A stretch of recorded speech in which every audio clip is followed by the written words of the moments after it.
Trust me guys, this is going to be the easiest and the simplest overbust corset boning technique. In this video, I'll be showing you how to wrap or encase your Rigilene boning for your overbust corset top, just like I did on this overbust corset top I'm wearing. So guys, let's get right into the video.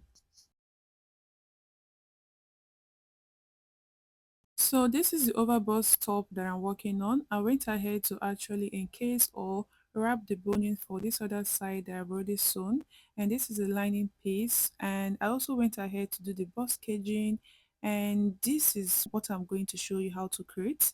So guys, this is the Rigilene boning that I'm using. I think the size of this one is about 12 mm. Yeah, so you can get lower, you can get one that is even 10 mm or even 8 mm, depending on what you're working on. So I use 12 mm for this. I think next time I will go for 10 mm. Yeah, so what you need to do first is to measure where you're going to put your Rigilene boning. So if your line or where you want to put your style lines, because this is what we call style line in corset making, if that is where you want to put it, just measure it, and also just measure anywhere you want to put all these style lines, like the Rigilene bone you want to sew on top. So this one measures about 17 and a half. I went on to cut a fabric that measures 18 inches in length, adding extra half inch, and also 2.5 inches in width. So you can go for 2 inches in width because this 2.5 inches was excess, and this is where I want to put it, which is about 17.5. Yeah, so after measuring that, I will go ahead to cut out the boning.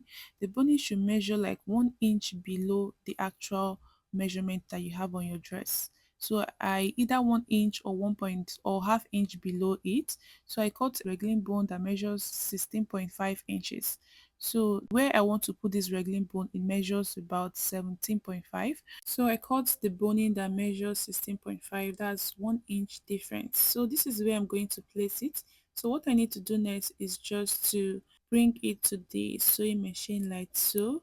So I will place the boning away from the edge of the fabric, and I'll be giving it about 0.25 inch side sewing allowance. That's 0.25 inch I measured there. So I'll go ahead to sew at the edge or at the extreme end of the Rigilene boning.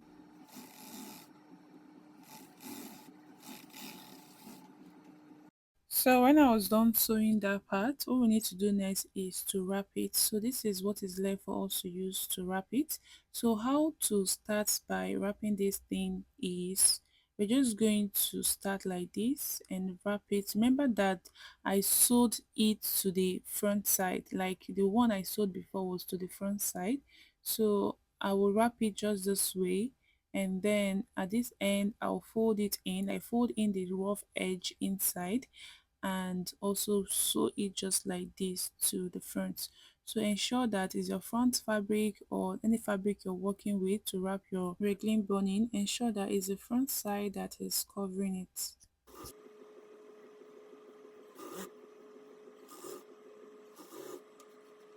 So after sewing it, this is how neat it came out. Very neat, and your stitch matters a lot, so ensure you've done your stitches very well. So I went on to press it down, and this is where I'm going to put it. So I'm just going to start from the other end, like the upper part, to put this. So remember that we gave some allowance while sewing this boning. So that allowance that we gave at the top part that we didn't start the bone from, that's what I'm talking about. So I'm just going to put it like so, and then sew at one end of the boning, like so at one end. Ensure that you're using the boning to cover the line, the style lines you made on your dress, just like I did on mine.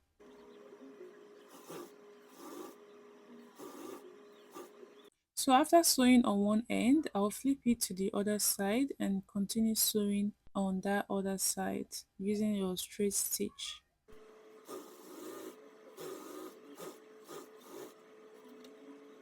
And this is it here when I was done. So make sure you cut out all the threads so you won't be leaving any thread on it. So what I need to teach you now is to how to put your boning on this bust part, because that's one of the difficult place to put it. So I've gone ahead to wrap the boning for that bust area, and this is it here. So to put the boning on that bust area, I'm just going to start from the top I like to start from the top to the down while putting the bone in. So mark out where the bone started and then don't put the bone. Let the bone not start from the top.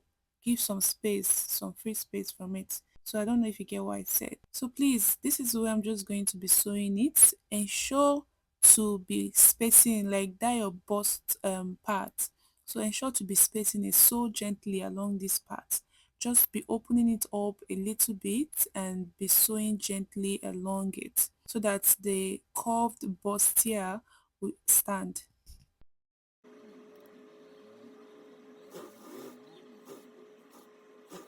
So just like I did before, I will flip it to this other side and continue sewing on this end as well.